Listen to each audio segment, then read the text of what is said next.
সন্দীপ ঘোষকে গ্রেফতার করা হলো। সন্দীপ ঘোষকে গ্রেফতার করা হলো। সব থেকে আগে যে খবর জি 24 ঘন্টায়, গ্রেফতার আরজি করের প্রাক্তন অধ্যক্ষ সন্দীপ ঘোষ। আপনারা আরো একবার জানিয়ে রাখবো, সন্দীপ ঘোষ গ্রেফতার। 18 দিন জিজ্ঞাসাবাদের পর সিবিআই এর জালে সন্দীপ ঘোষ।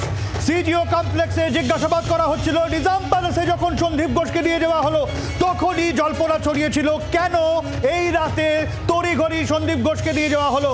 আর এই মাত্র পাওয়া খবর সবার আগে জি 24 ঘন্টায়, গ্রেফতার সন্দীপ ঘোষ। গ্রেফতার সন্দীপ ঘোষ, আরজি করে প্রাক্তন অধ্যক্ষ, তাকে গ্রেফতার করা হয়েছে। এখনো পর্যন্ত এই খবর পাওয়া যাচ্ছে। আমরা আরো আপডেট দেওয়ার চেষ্টা করব। বিক্রম রয়েছেন আমাদের সঙ্গে, আমাদের প্রতিনিধি বিক্রম। দেখো, যেটা আমরা এখন জানতে পারছি, আরজিকর মেডিকেল কলেজ হাসপাতালে দুর্নীতির মামলার তদন্তে সিবিআই এর তরফ থেকে, অ্যান্টি কারাপশন ব্রাঞ্চের তরফ থেকে গ্রেফতার করা হলো সন্দীপ ঘোষকে, যিনি আরজিকর মেডিকেল কলেজ হাসপাতালের প্রাক্তন প্রিন্সিপাল। এবং যেটা আমরা সিবিআই সূত্রে জানতে পারছি যে আজকের স্পেশাল ক্রাইম ব্রাঞ্চের তরফ থেকে খুন ও ধর্ষণের মামলায় দীর্ঘক্ষণ তাকে জিজ্ঞাসাবাদ করা হয়।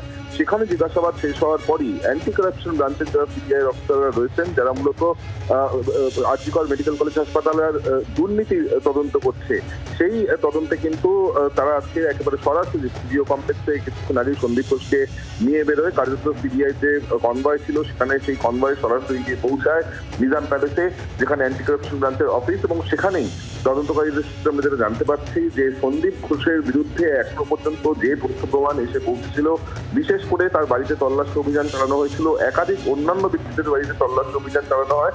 এবং একই সঙ্গে যেটা জানা যাচ্ছে যে মূলত বেশ কিছু ডকুমেন্ট তারা সিজ করেছিল, তার ভিত্তিতেই সন্দীপ ঘোষকে গ্রেফতার করা হলো।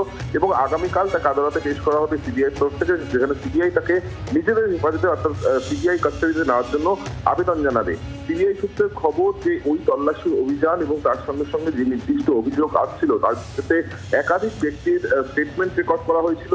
সেই স্টেটমেন্টেও কিন্তু সন্দীপ ঘোষের কমপ্লিসিটি পাওয়া যায়। মূলত একাধিক দিক এই অ্যান্টি কারাপশনের মামলায় সিবিআই তদন্ত করে দেখে। একদিকে যেরকম বায়োমেডিক্যাল ওয়েস্টের যে পাচার বা যেখানে স্ক্যাম করা হয়েছে বলে বলা হচ্ছে, সেই স্ক্যামে যেরকম সন্দীপ ঘোষের নাম উঠে আসে, তার ভূমিকা খতিয়ে দেখা হয়।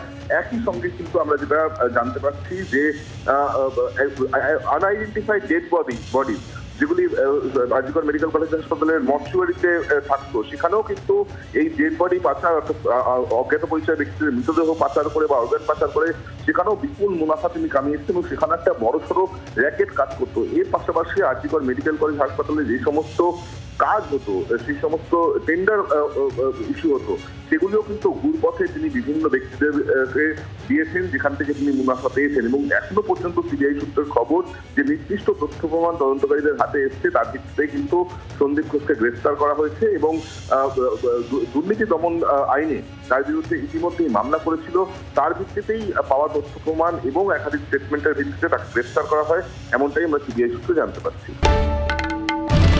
বাংলার আওয়াজ, বাঙালির আবেগ, জি 24 ঘন্টা।